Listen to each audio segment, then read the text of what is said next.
இந்திரா காலனியில் இருக்க அந்த பால்வாடியில் வந்து தொடர்ச்சியாக தண்ணி அடிக்காங்க வாசலில் உட்காந்து நைட்டு தண்ணி அடிச்சது மட்டும் இல்லாமல் காலையில் அசிங்கம் பண்ணி வச்சுருந்தாங்க. அதாவது மனித கழிவு இருந்து வச்சுட்டு போயிருந்தாங்க.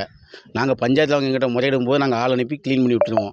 இது தொடர்ச்சியாக ஒரு 4 தடவை நடந்துட்டு, அது போக தண்ணி அடிச்சுட்டு பீர் பாட்டில் எல்லாம் அந்த பாட்டில் பூரா சுற்றி உடச்சி வச்சுட்டு போயிருந்தாங்க. காலையில் ஸ்கூல் குழந்தைங்க உள்ளே வரும்போது அதை க்ளீன் பண்ணால் தான் உள்ளே அனுப்ப முடியும். உங்கள் ஊரில் பேரண்ட்ஸ் என்ன பண்ணுறாங்க, இப்போ பிள்ளையை அனுப்ப மாட்டேன் அப்படிங்காங்க. இது குறித்து ஏற்கனவே ஒரு மட்டும் கிராம சபையில் நாங்கள் வந்து லெட்டர் வச்சு கொடுத்தோம். இங்கே அடிக்கடி உட்காந்து தண்ணி அடிக்காங்க, நைட் ரவுண்ட்ஸ் வாங்கன்னு. ஆனால் இது வரைக்கும் வரல. இப்போ 2ஆம் மட்டம் கம்ப்ளைண்ட் கேட்டிருக்காங்க, கொடுக்க போகிறோம். எத்தனை பிள்ளைகள் படிக்கணும்? பிள்ளைகள் ஒரு 20க்கு மேற்பட்ட பிள்ளைகள் படிக்கி. அது சரியாக தெரியல, ஆனால் 20க்கு மேலே பிள்ளைகள் படிக்கி. காவல்துறை நடவடிக்கை எடுக்காமல் அந்த மாதிரி பிரச்சனை நடந்திருக்கு. ஆமாம், தண்ணி விடிய உட்காந்து தண்ணி அடிக்காங்க. அண்டையத்தை எப்போ சரக்கு வாங்கினா அந்த ஊரில் சரக்கு வாங்கிக்கலாம். நீங்கள் தண்ணி அடிக்காங்க, பாட்டில் உடைக்காங்க போகிறாங்க. போலீஸ் என்ன மாதிரி கம்ப்ளைண்ட் இல்லை, இப்போ தான் போகிறோம். அவங்க எழுதி வேணுங்க, அங்கே வாங்கன்னு கூப்பிடுதாங்க. பஞ்சாயத்தில் கிடைச்சாங்க. பஞ்சாயத்துலேருந்து ஊரில் கிடையாது, நம்ம ஊருக்கு போயிருக்காங்க, சென்னைக்கு. அதனால் என்ன போச்சு சொல்லியிருக்காங்க, நான் போகிறேன்.